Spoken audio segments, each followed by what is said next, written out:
My name is Peter Goetje. I'm a director of the Nordic Cochrane Center in Copenhagen and professor of research design and analysis at the University of Copenhagen. 2 years ago, I found out that our prescription drugs are the third leading cause of death after heart disease and cancer. Our drugs kill around 200,000 people in America every year, and half of these people die while they do what their doctors told them. So they die because of the side effects. The other half die because of errors. And it's often the doctors that make the errors, because any drug may come with 20, 30 or 40 warnings, contraindications, precautions, and so on. No doctor in the world knows about all this. So they give patients drugs that they should not have given them, that interact dangerously with other drugs or food items or so on. And then the patients die. That's the other half. So the other thing I found out 2 years ago was that much of what the drug industry does fulfills the criteria for organized crime in US law. And they behave in many ways like the mafia does. They corrupt everyone they can corrupt. They have bought every type of person, even including ministers of health in some countries. So there is a huge amount of corruption. In my country, for example, Denmark, we are regarded as having very little corruption. But yet we have thousands of doctors on industry payroll, although we are just 20,000 doctors. So this is an effective kind of corruption. The drug industry buys the professors first, then chiefs of department, then other chief physicians and so on. They don't buy junior doctors. So when several thousands are on industry payroll, it's really, really bad. And that's why I wrote my book, Deadly Medicines and Organized Crime, How Big Pharma Has Corrupted Healthcare. I hope to convince patients not to take so many drugs, because so many die from the drugs they take. In my country, people take so many drugs that every single citizen can be in treatment with 1.5 drugs from they are born till they die. This is incredible. And drugs are not that helpful. And they kill very many of us. We know that. That's why drugs are the third major killer after heart disease and cancer.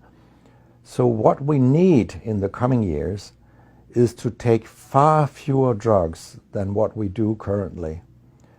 If we did that and we were careful, then we could live longer and live better lives.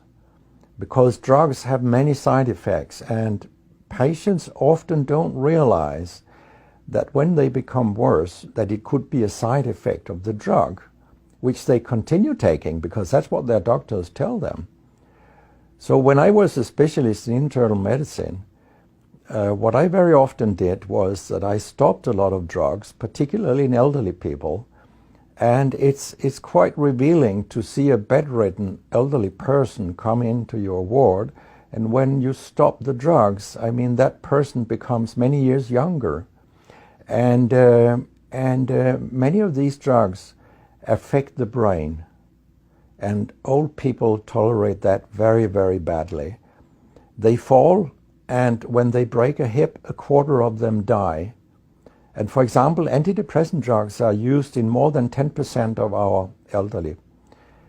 And they seem to kill 3% of them every year.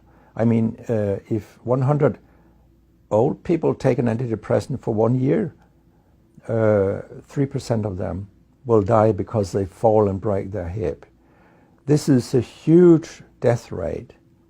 So a lot of other drugs and antidepressants also make people fall and kill them. And they may affect your cognition, your memory, and all these things. And then they interact in ways that we know almost nothing about. Very many elderly, they take more than 5 drugs a day. And we actually don't know how these drugs interact with each other. What we do know is that all drugs have many effects in the body, and some of them interact also in their metabolism. so that you can get a too high concentration of a drug if you take other drugs simultaneously. So we make a lot of harms that we don't even recognize. I have a pretty colorful collection of things people have called me during all these years. And sometimes journalists have asked me, why do you always look up controversy? And my reply is, I don't. Controversy looks me up, because it's not popular to tell the truth in healthcare. You will get a lot of enemies, because a lot of people make money on false premises, doctors and industry alike. And our drug regulators and our politicians, they are on board on this wagon. So very few people are independent of money in healthcare.